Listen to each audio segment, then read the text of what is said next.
ସମସ୍ତଙ୍କୁ ମରଣାତା ପ୍ରିୟ ବନ୍ଧୁମାନେ,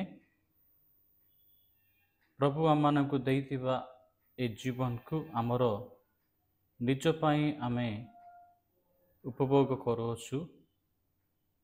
ଆଜି ଆମେମାନେ ଜାଣିବା ଏ ଜୀବନ କ'ଣ ପାଇଁ ପ୍ରଭୁ ଆମମାନଙ୍କୁ ଦେଇଅଛନ୍ତି। ଏହି ଜୀବନକୁ ଯଦି ଆମେ ନଷ୍ଟ କରିବା, এই ଜୀବନ ନାହିଁ ଆଉ ଗୋଟିଏ ଜୀବନ ଅଛି ଆମ ଭିତରେ, ସେଟା ହେଉଛି ଆତ୍ମିକ ଜୀବନ। ଶାରୀରିକ ଜୀବନ ଅଳ୍ପ କାଳ ରହିବ, 70 ବର୍ଷ, ଅଧିକ ଭଲ ଥିଲେ 80 ବର୍ଷ ପର୍ଯ୍ୟନ୍ତ ରହିବ। ଅନନ୍ତ ଜୀବନ ଆମର ଆତ୍ମା ଜୀବନରେ ଅଛି। ଆତ୍ମିକ ଜୀବନରେ ଅନନ୍ତ ଜୀବନ ପ୍ରାପ୍ତ ହେବା ପାଇଁ ଏ ଶାରୀରିକ ଜୀବନକୁ ଈଶ୍ୱରଙ୍କୁ ଆମେ ସମର୍ପଣ କରିବାର ଅଛି। ଈଶ୍ୱରଙ୍କ ପାଇଁ ଆମେ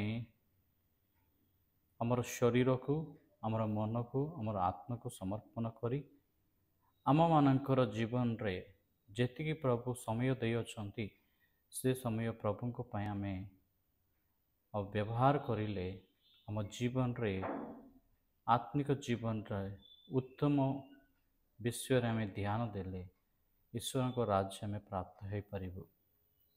ତାହା ହେଉଛି କ'ଣ? ପ୍ରଥମେ ପବିତ୍ର ଜୀବନ କାଟିବା, ଦ୍ୱିତୀୟ ଧାର୍ମିକତାରେ ରହିବା, ତୃତୀୟ ସୁସମାଚାରକୁ ଘୋଷଣା କରିବା, ଚତୁର୍ଥ ଅନେକ ଲୋକମାନଙ୍କୁ ସାହାଯ୍ୟ କରିବା, ପଞ୍ଚମ ଆମ ଜୀବନକୁ ଯୀଶୁଙ୍କ ପରି ପରିବର୍ତ୍ତନ କରିବା ଆଉ ଅନେକ ଲୋକ ପରିବର୍ତ୍ତନ ପାଇଁ ପ୍ରାର୍ଥନା କରିବା। ସବୁବେଳେ ଈଶ୍ୱରଙ୍କ ବାକ୍ୟକୁ, ବ୍ୟବସ୍ଥାକୁ, ତାଙ୍କର ଆଜ୍ଞାକୁ ଧ୍ୟାନ କରିବା। ଏସବୁ କରିବା ଦ୍ୱାରା ଆମ ଜୀବନ ଉତ୍ତମ ଭାବରେ ଆତ୍ମିକ ଜୀବନରେ ବଢ଼ିବ। ସେହି ପ୍ରକାର ଆଶୀର୍ବାଦ ସମସ୍ତଙ୍କ ପ୍ରତି ହେଉ। ଆମେନ୍। ମାରନାଥା।